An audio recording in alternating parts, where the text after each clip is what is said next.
Jamie, and we have Sifu here, and this is Sifu's Corner, where we address your questions, concerns, and anything else that's on your mind. So Marcos wrote into us, and What's on his mind? what's on his mind? He actually has quite a few things on his mind. This is going to be a two-part Sifu's Corner. He's actually been practicing Wing Chun for almost 2 years, and he's been on Inner Shaolin's membership site for 7 months. And he has just a couple questions that he wants to, make sure that he can address now so he can continue and progress forward. So Okay. one, he says, I know that when we strike, we tense for a split second so we can deliver the energy in one single focus point. My problem is that I can't completely understand how we can transition from that split second of tension back into relaxation fast and effectively. Okay, first off, understand that when you tense the body, it's not your muscles you're trying to tense, it's the tendons. If you do your muscles, you're going to feel that hard, long strain for that moment, and it's going to be hard to relax because you're going to wind up committing emotion. We want to learn to basically tense the tendons, not the muscles. When you punch and you snap, you should be relaxed. You should only snap the last moment within the last 2 inches to 3 inches at most. So our body is very relaxed. Our hands shouldn't make a fist. If we tend to make a fist in striking, our body tends to tense with it. So your hand should form a fist, but not squeeze a fist. So I call it angry fist. Right. Okay?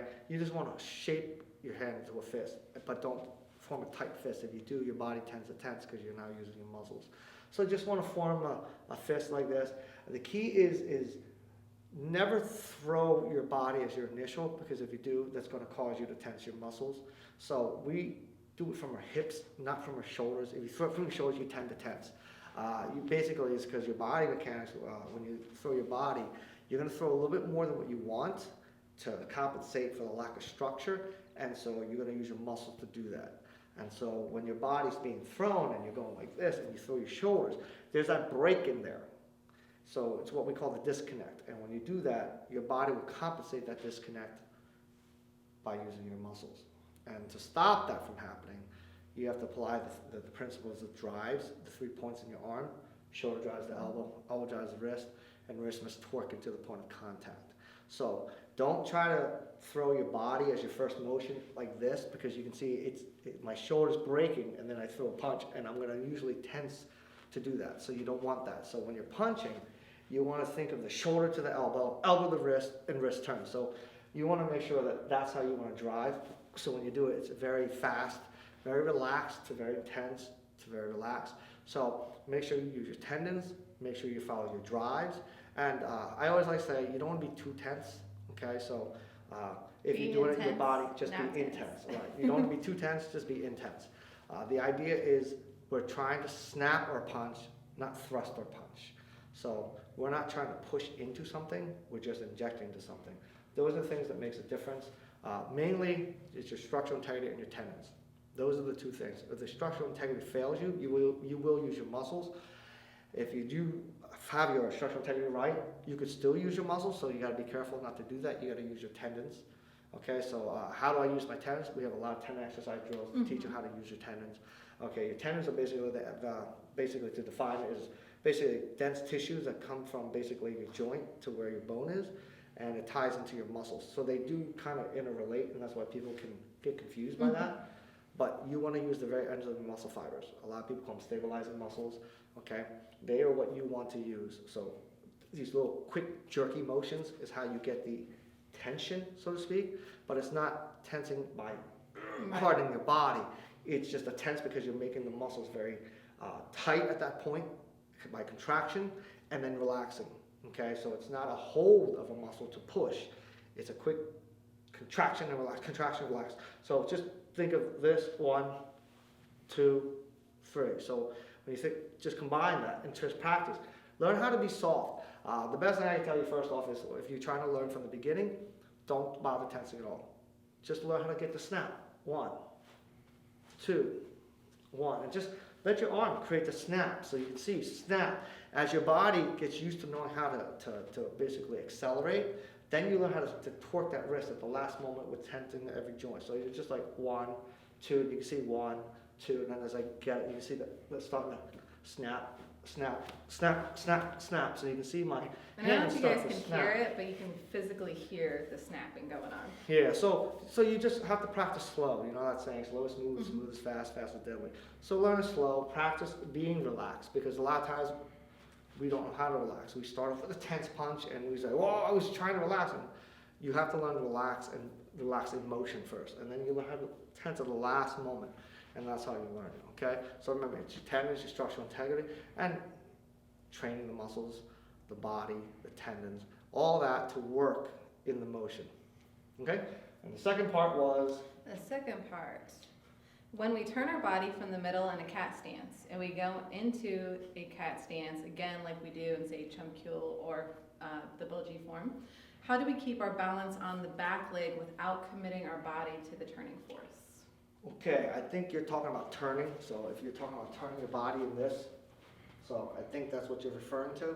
If this is what you're referring to, I think you're right. the main thing is making sure your structures align with your body. So basically, when you turn, don't create a slouch in your body. If you do, you're already off balance. So you're gonna always feel like you're off balance. So make sure your body follows that rule: highest heaven, lowest earth. That's the basic principle of learning how to keep your body in structure. Okay. Now, the second thing you want to do is when you turn. Okay. Common thing I tell them is, don't worry about your feet. Your feet don't matter. What matters is you turn your hip first, and your feet will learn to follow afterwards. Okay? So if I want to turn my body from side to side and create pivoting, it's not because I want to step first and bring my body over. That's where you're going to go off all the time. Because you can see if I try to do a step over and bring my body, I'm constantly moving my body from side to side. And as I do that, I'm going to feel that momentum carrying. I'm going to want to fall. The key is just to turn your hips and let your foot naturally go where it needs to go. So a good example is if I were to stand on one foot like this and she pushed me, right? Now, as long as I keep my body structure intact, my foot would naturally step to where it needs to be to get my balance. So you don't really want to have to think of your feet. The most important thing is making sure that you turn from your hips while keeping your structure. So if I'm moving, I turn so I keep my body in structure from here to here, and I turn the hips, and I will naturally do that. But if I'm slouching in the process and straighten up, I will find that I'll lose my balance. So it's very important that you keep your structure right, and you turn from your hips, and let your foot follow through the hips. Don't try to step and turn with your foot first and shift and rock. You'll find that you always rock your body. So if you're trying to put your foot up, you can see my body is here, then I got to push my body over here, and I might overcompensate. The key is really, I just want to turn my hips, and when I land, I will naturally sit on that because I'm not trying to catch up. Okay? I'm just basically setting myself in position. I turn my hip, and wherever I move, and this is exaggerated. If I turn my hip far like this, I naturally, see my foot, it naturally goes to where it needs to be to catch my body. Okay? Do you guys ever trip or about to fall? What's the first thing you do? You always bring your foot out to put it right in front of you to stop from fall. It's natural for you to do that. So don't try to move your foot first in your movement. Turn your hips first. That's the key. So if you turn your hips, your foot will naturally. So no matter how I move, so if I'm moving my body, I just want to turn hips, my foot will naturally catch up and do what it needs to do. So that's the key in learning how not to fall, and how to turn and keeping your posture and keeping your structure.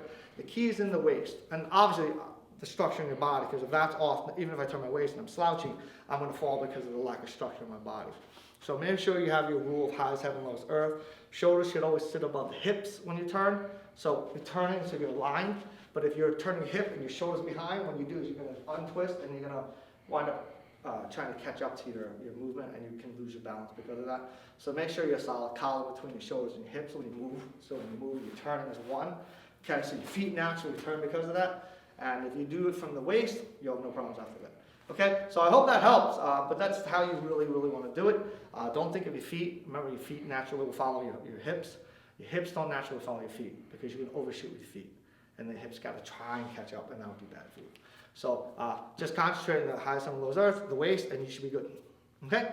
Yep, that was it. So Yes. I hope that helps you, Marcos. And if you're watching this and you have a question for Sifu Fu, please write down below the comments, let us know. We'd love to help you. If you haven't got our 5-day free video course and our ebook, there'll be a link below this as well, so you can check that out. And if you enjoyed those free lessons, we have a ton, and I do mean a ton more for you inside of our membership site, and you can check that out as well.